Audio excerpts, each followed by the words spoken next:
ప్రస్తుతం రాష్ట్రంలో ఉన్నటువంటి పార్టీలు ఏమనుకుంటున్నాయి చర్చిద్దాం. ముందుగా మనతోటి శేఖర్ రెడ్డి గారు వైఎస్ఆర్ కాంగ్రెస్ పార్టీ అధికార ప్రతినిధి, అలాగే సయ్యద్ రఫీ గారు టీడీపీ రాష్ట్ర అధికార ప్రతినిధి గారు ఉన్నారు. అలాగే బీజేపీ నుంచి పెద్దిరెడ్డి కిరణ్ గారు మరి కాసేపట్లో, అలాగే జనసేన నుంచి శేష్ బాబు గారు మరి కాసేపట్లో మనతోటి జాయిన్ అవుతారు. ముందుగా మనం సయ్యద్ రఫీ గారు TDP. Sir good morning sir. So మొత్తానికి 2024 ఎన్నికలు చూసాం. 2024లో పవన్ కళ్యాణ్ ఒక తుఫాన్ లాగా మారినటువంటి పరిస్థితులు మనం చూసాం. సో ఏమంటారు ఓవరాల్గా పవన్ కళ్యాణ్ గారి గురించి సోషల్ మీడియాలో వస్తున్నటువంటి వార్తలన్నీ నమ్మొచ్చా, కేవలం ఇది ఒక ప్రచారం అనుకోవచ్చా? నమస్కారం అండి. మీకు ప్యానల్లో ఉన్నటువంటి శేఖర్ రెడ్డి గారికి, అలాగే రాబోయేటువంటి మిత్రులందరికీ కూడా నమస్కారం. ఇప్పుడు పవన్ కళ్యాణ్ గారు ఒక శక్తిగా ఈ రాష్ట్రంలో మారారంటానికి ఎటువంటి సందేహం లేదు. ఆయన ఒక ఎమ్మెల్యేగా గెలవకపోయినా 5 సంవత్సరాల పాటు ఆయన పార్టీని నిలబెట్టి ప్రజల్ని విపరీతంగా ఆకర్షించి తను ఏ లక్ష్యంతో అయితే పనిచేశాడో ఆ లక్ష్యాన్ని సాధించినటువంటి వ్యక్తి పవన్ కళ్యాణ్ గారు. ఇటీవల మనం చూసాం, కాకినాడ పోర్ట్లో ఆయన డేరుగా వెళ్ళి ఆ షిప్ని తనిఖీ చేయడానికి ప్రయత్నం చేయటం, విదేశాలకి వెళ్తున్నటువంటి బియ్యం విషయంలో ఆయన తీసుకుంటున్నటువంటి నిర్ణయంతో రాష్ట్రంలోనే మొత్తం పరిస్థితి మారిపోయింది. ఒక కుదిపినట్టయింది. ఇవాళ బియ్యం దొంగలు ఎక్కడికి వెళ్ళారు, ఎక్కడ పారిపోయారో తెలియనటువంటి పరిస్థితి వచ్చింది. మొత్తం మీద రాష్ట్రంలో అది ఒక పెద్ద చర్చ అయింది. కాకినాడ పోర్టును ఎలా లాక్కున్నారో ఆ విషయం వెలుగులోకి వచ్చింది పవన్ కళ్యాణ్ గారు అక్కడికి వెళ్ళిన తర్వాత.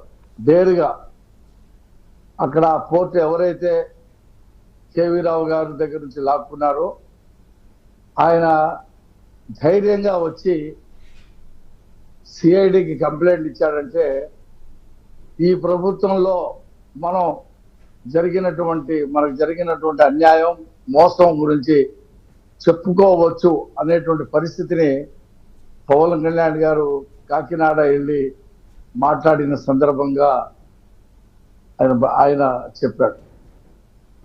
అంతేకాకుండా సరస్వతి భూముల్లో పర్యటించి అక్కడ అటవీ భూములు, ఎస్ఐండ్ భూములు ఎన్నెన్ని కలిపేసుకున్నారో ఆ విషయం కూడా ఆయన పర్యటన ద్వారా బయటకు వచ్చింది. ఎంఆర్ఓ దాన్ని డిక్లేర్ చేయడం జరిగింది. ఇంకా అటవీ భూములకు సంబంధించినటువంటి సర్వే జరుగుతూ ఉంది. ఆ విషయం కూడా బయటకు వస్తుంది. అంతేకాకుండా లా అండ్ ఆర్డర్ మీద అలాగే పోస్టులు పెట్టి మహిళల్ని, సాక్షాత్తు వైఎస్ రాజశేఖర రెడ్డి గారి సతీమణి విజయలక్ష్మి గారిని, అలాగే వైఎస్ షర్మిలాని పోస్టులు పెట్టి వేధించిన వాళ్ళు బయటకు వచ్చారు. రాష్ట్ర వ్యాప్తంగా ఆయన చేసినటువంటి ప్రకటన తర్వాత కొన్ని వందల మంది ఈ ఫేక్ వీడియోలు సృష్టించి ఎలా ట్రోల్ చేశారో కేసులు ఎదుర్కొంటూ ఉన్నారు. ఇలాంటి సంచలనాలు సృష్టించినటువంటి నాయకుడు పవన్ కళ్యాణ్ గారు. పవన్ కళ్యాణ్ గారు ఏదైనా నిర్ణయం తీసుకుంటే స్టెబ్రన్గా దాని మీద ఉంటారు. ఆయన ఇటీవల కాలంలో 2-3 సార్లు ప్రకటించారు. చంద్రబాబు నాయుడు గారి దగ్గర నుంచి నేను చాలా నేర్చుకుంటా ఉన్నాను. ఆయన అనుభవం ఈ రాష్ట్రానికి ఎంతో ఉపయోగపడతా ఉంది.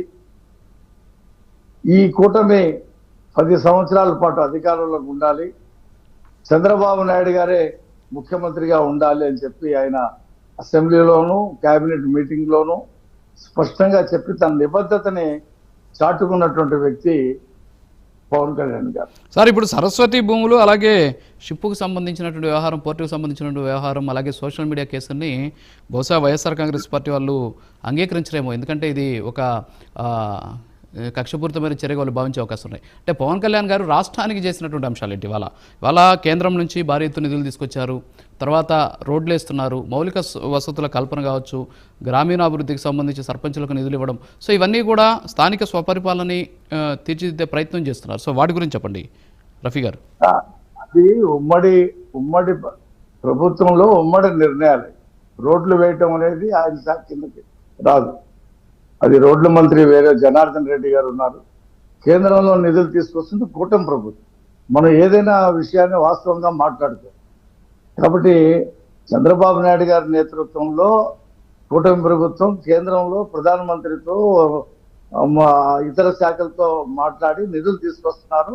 పంచాయతీరాజ్లో వచ్చినటువంటి నిధులు 14,000 కోట్ల రూపాయలతో గ్రామాల్లో రోడ్లు వేస్తా ఉన్నాయి. ఇవన్నీ కూడా జరుగుతూ ఉన్నాయి. ఇవన్నీ కూడా సమిష్టి నిర్ణయాలుగానే ఉంటాయి తప్పితే అది ఒక వ్యక్తికి మనం చెప్పడం అనేది సరైనది కాదు.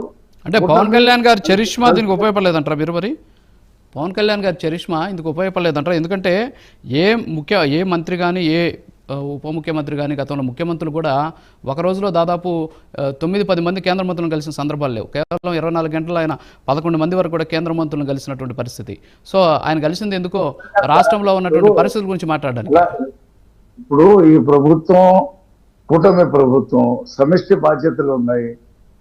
చంద్రబాబు నాయుడు గారు చేసే పనులు ఆయన చేస్తా ఉన్నాడు, పవన్ కళ్యాణ్ గారు చేసే పనులు పవన్ కళ్యాణ్ గారు చేస్తా ఉన్నారు. సమిష్టిగా ఇద్దరు కలిసి పనిచేస్తా ఉన్నారు. కాబట్టి ఇది ఒకవైపుగా చెప్తే ఇది సరైనది కాదని చెప్పి నేను అంటాను. ఓకే సార్, శేఖర్ రెడ్డి గారు గుడ్ మార్నింగ్ అండి. సో ఏమంటారు మరి? సయ్యద్ రఫీ గారు చెప్తున్నారు ఈరోజు పవన్ కళ్యాణ్ గారు ఏ విధంగా విజయాలు సాధించారు, అలాగే కూటమి ప్రభుత్వం ఏ విధంగా కేంద్రం నుంచి నిధులు తీసుకొచ్చిందని చెప్తున్నారు.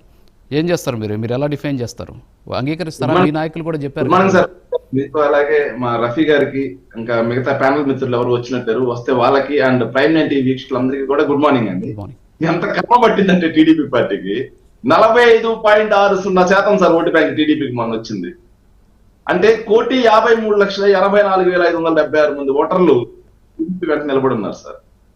వాళ్ళందరూ ఈ రోజు కేవలం 28 లక్షల ఓట్లు వచ్చినటువంటి జనసేనని భుజాన మోయాల్సినటువంటి పరిస్థితి వచ్చిందంటే ఇంతకు మించిన దౌర్భాగ్యం నేను ఏడ చూడలేదు సార్.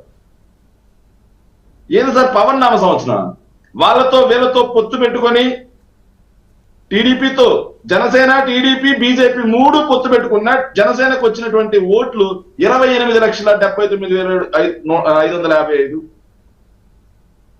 ఒక్కరిగా పోటీ చేస్తే మాకు వచ్చిన ఓట్లు రాష్ట్రంలో సార్